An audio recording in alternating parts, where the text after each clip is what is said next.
The year is 1206. The place is a grassy plain near the Onon River in what is now northeastern Mongolia. Thousands of tents stretch to the horizon. Hundreds of thousands of horsemen have gathered, warriors from dozens of tribes that have been at war for generations. The air is thick with the smell of horses, smoke, and fermented mare's milk. A shaman climbs a hill, raises his arms to the sky, and declares that the eternal blue heaven, Tengri, has chosen one man to rule over all the felt-walled tents. That man is not tall. He is not handsome. He has eyes like chips of ice, a voice that can cut through a blizzard, and a scar across his cheek from an arrow that nearly killed him when he was a teenager. He was born with a blood clot in his fist, a sign, the shamans say, that he was born to conquer. He has spent his entire life fighting against his own tribe, against his former friends, against impossible odds. He has been enslaved, imprisoned, and hunted like an animal. He has watched his father be poisoned, his wife be kidnapped, his best friend betray him. And he has never stopped, never surrendered, never looked back. Today, the shaman gives him a new name. No longer Temüjin, the blacksmith's boy. Now he is Genghis Khan, the universal ruler, the Oceanic King, the man who conquered the world. And over the next 2 decades, he will do exactly that. He will unite the warring tribes of Mongolia, then turn his horsemen on the settled empires of China, Persia, and Russia. He will create the largest contiguous land empire in human history, stretching from the Pacific Ocean to the Caspian Sea, from the forests of Siberia to the mountains of Afghanistan. He will destroy cities, rewrite laws, and kill so many people that some historians estimate he reduced the world's population by 10%. But he will also abolish torture, guarantee religious freedom, establish a postal system, and codify the first international law. He is a monster. He is a genius. He is the father of the modern world, and his name is still spoken with awe and terror. 800 years later, this is the story of Genghis Khan, the man who conquered the world. To understand Genghis Khan, you must first understand the world he was born into. Mongolia in the 12th century was not a nation. It was a patchwork of warring tribes, the Merkits, the Naimans, the Tatars, the Karaites, and dozens more. They fought over grazing land, over water, over horses, over women. Life was brutal and short. A man's wealth was measured in horses, his status was measured in how many enemies he had killed. There were no cities, no written laws, no central government. There was only the tribe and the endless sky. Into this chaos, Temüjin was born around 1162. His father, Yesugei, was a minor chieftain of the Borjigan clan. His mother, Holan, had been kidnapped from another tribe, a common practice. When Temüjin was 9 years old, his father took him to find a bride. On the way home, Yesugei was poisoned by Tatars. He died. The tribe abandoned the family. Holun, with 7 children and no husband, was left to starve on the steppe.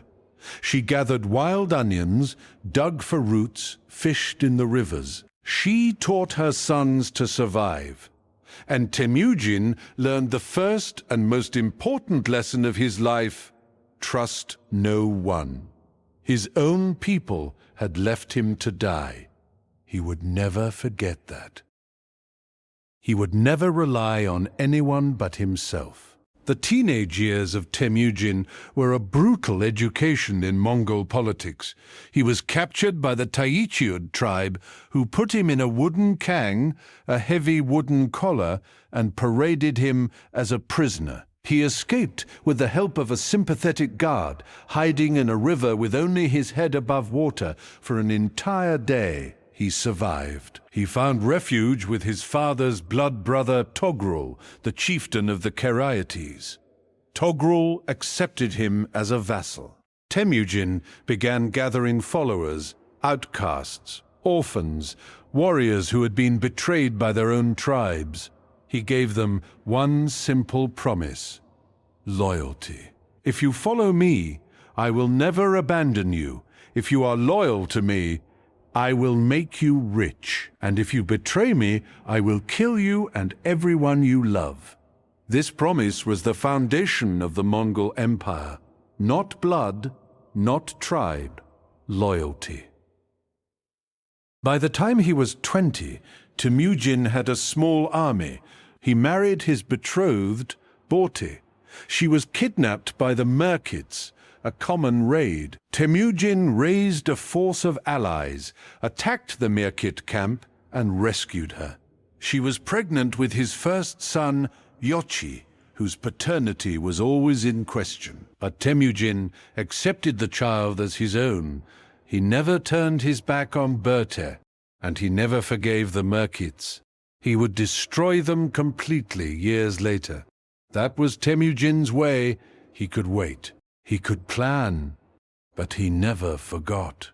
The teenage years of Temüjin were a brutal education in Mongol politics. He was captured by the Tayyichud tribe, who put him in a wooden kang, a heavy wooden collar, and paraded him as a prisoner. He escaped with the help of a sympathetic guard, hiding in a river with only his head above water for an entire day.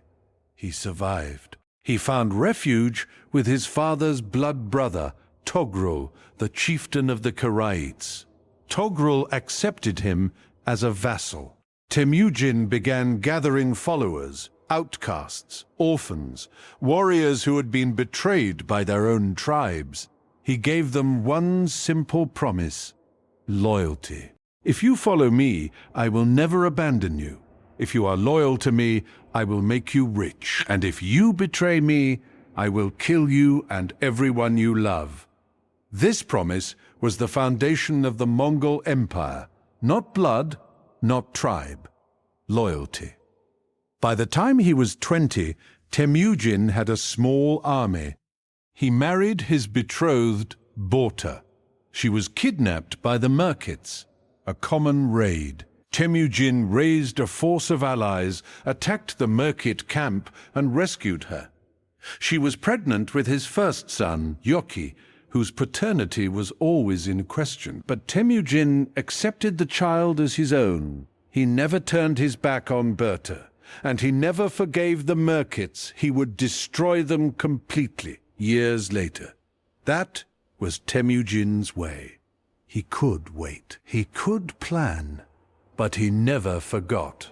Now we come to the Mongol army, the instrument of Genghis Khan's conquest. This was not a rabble of horsemen. It was the most disciplined, most mobile, most innovative military force the world had ever seen. Every Mongol warrior was a mounted archer. He had at least 4 horses, rotating them to keep them fresh.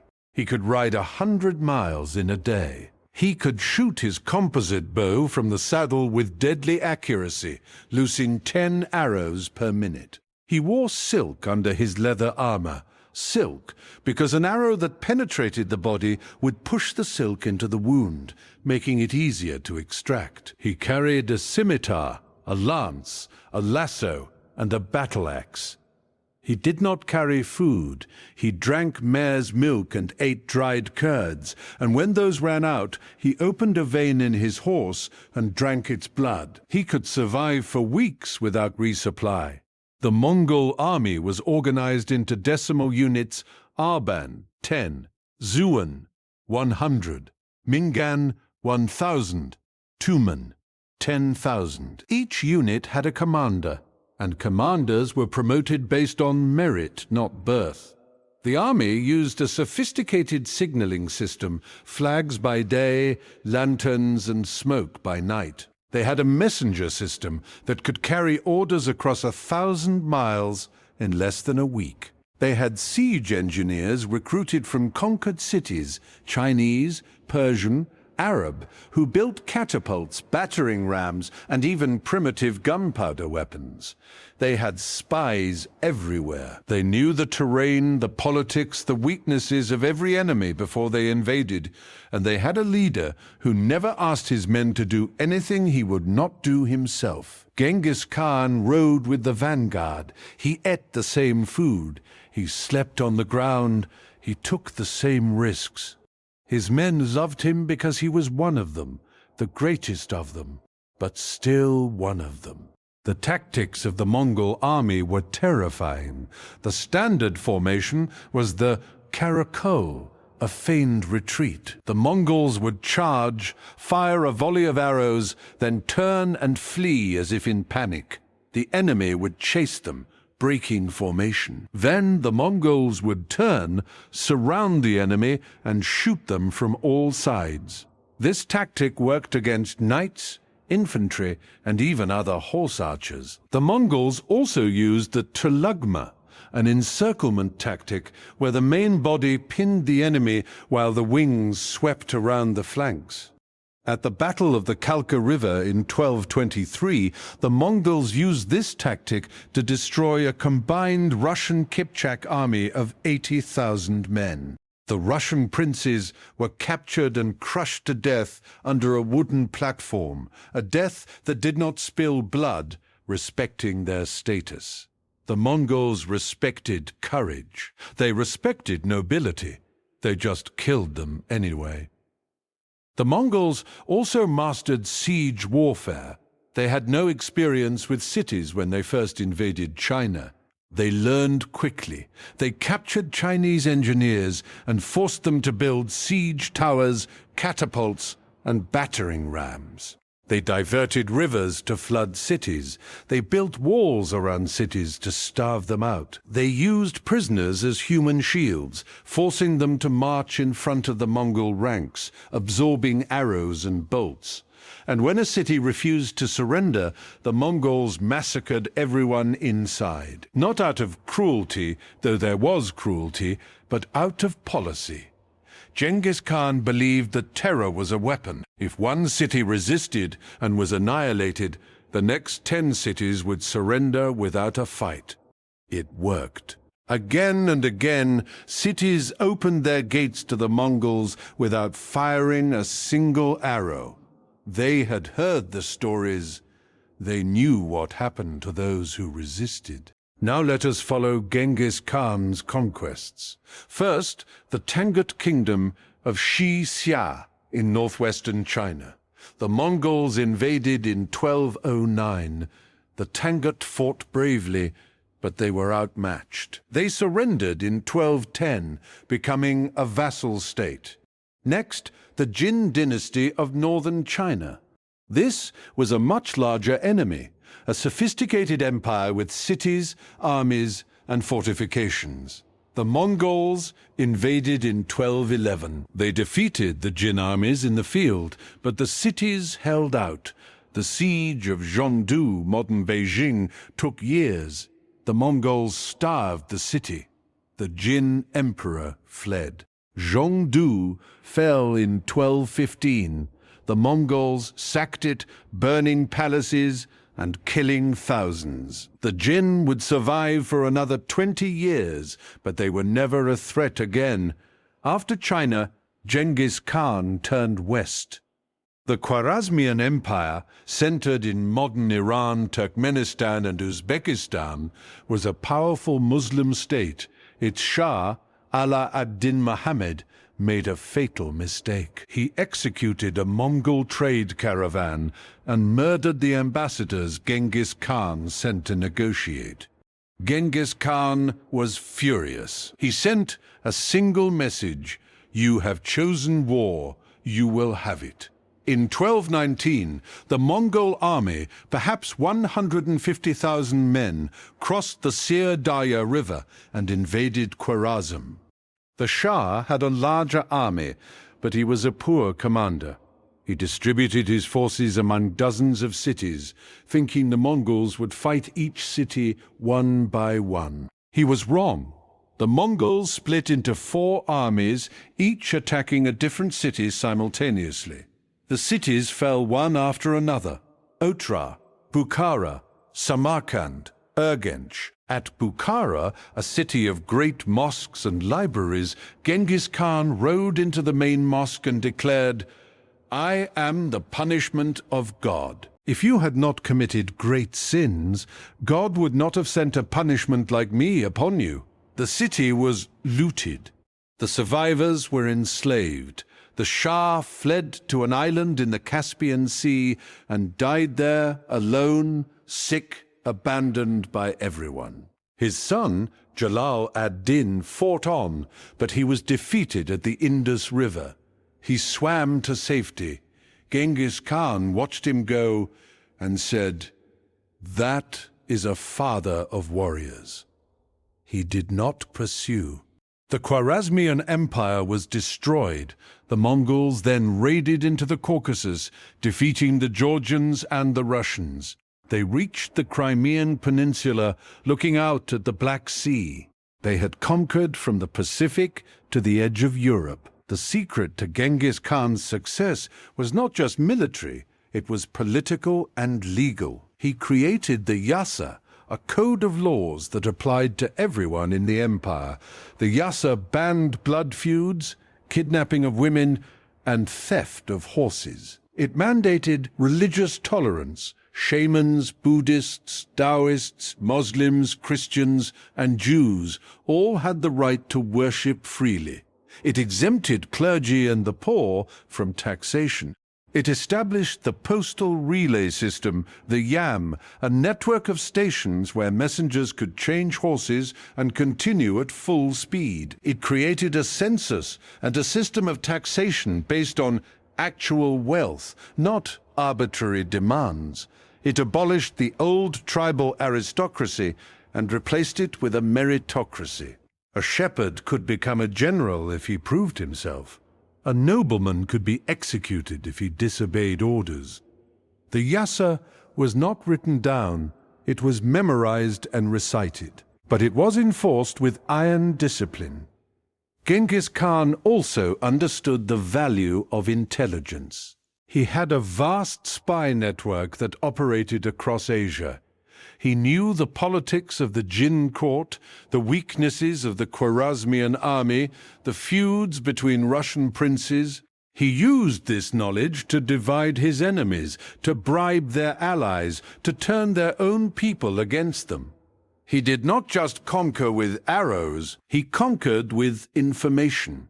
The final years of Genghis Khan were spent consolidating his empire and fighting the Tangut, who had refused to provide troops for the Khwarezmian campaign. In 1226, he invaded Tangut territory. He was 64 years old. He had been riding horses and fighting battles for 50 years. His body was worn out. He was injured in a fall from his horse during a hunt. His generals urged him to turn back. He refused. The Tangut cities fell. In August 1227, Genghis Khan died. The exact circumstances are disputed. Some say he died from his injuries. Some say he was killed in battle. Some say he died of a fever. The most famous and most gruesome legend says that he died after a Tangut princess captured as a bride, hid a knife in her vagina, and stabbed him during the wedding night. We will never know. What we know is that his death was kept secret.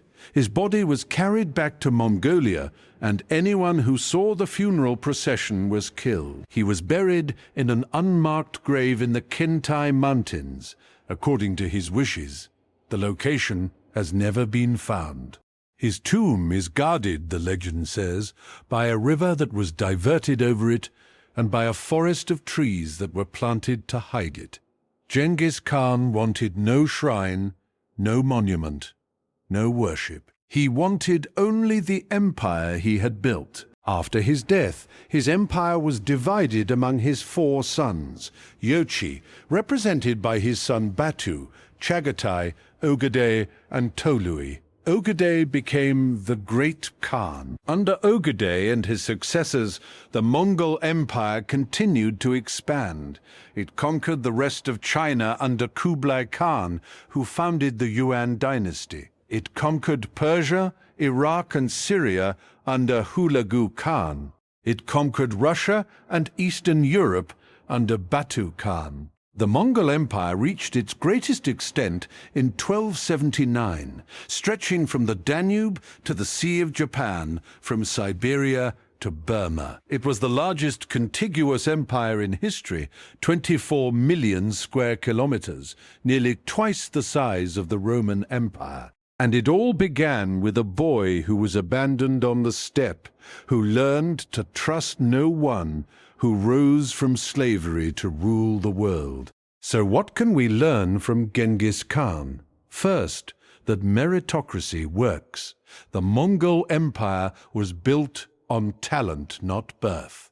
A man who could shoot, ride, and lead was promoted. A man who was lazy or cowardly was demoted or executed.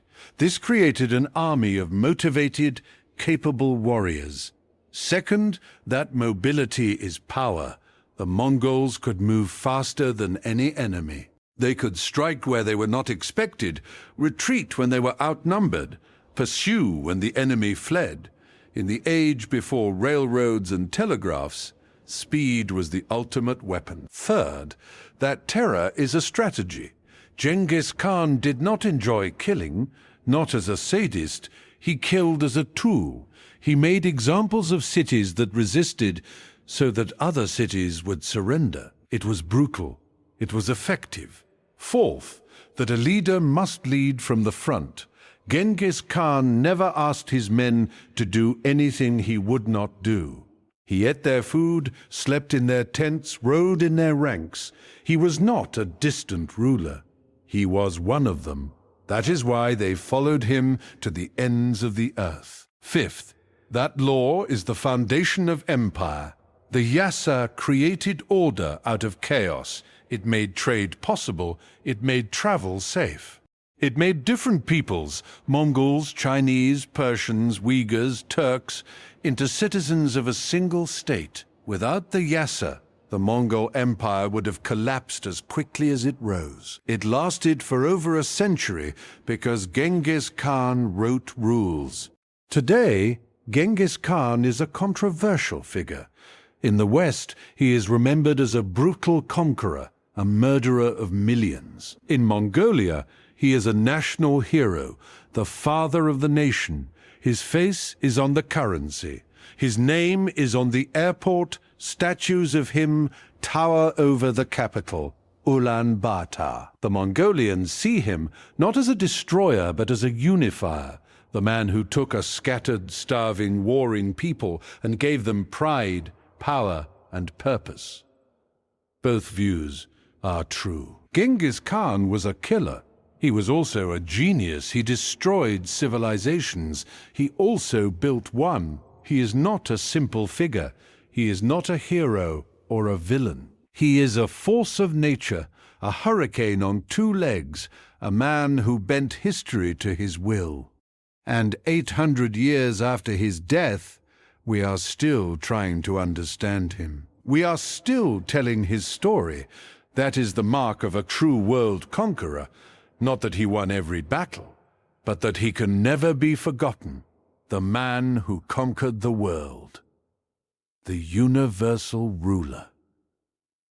The Oceanic King, Genghis Khan. Remember his name, because the world he created, the world of trade, of religious tolerance, of meritocracy, of global connection, is the world we live in today. We are all, in some way, children of the Mongol Empire, and we all owe a debt, a bloody, complicated, unpayable debt, to the boy from the Onon River who decided that the sky was his only limit.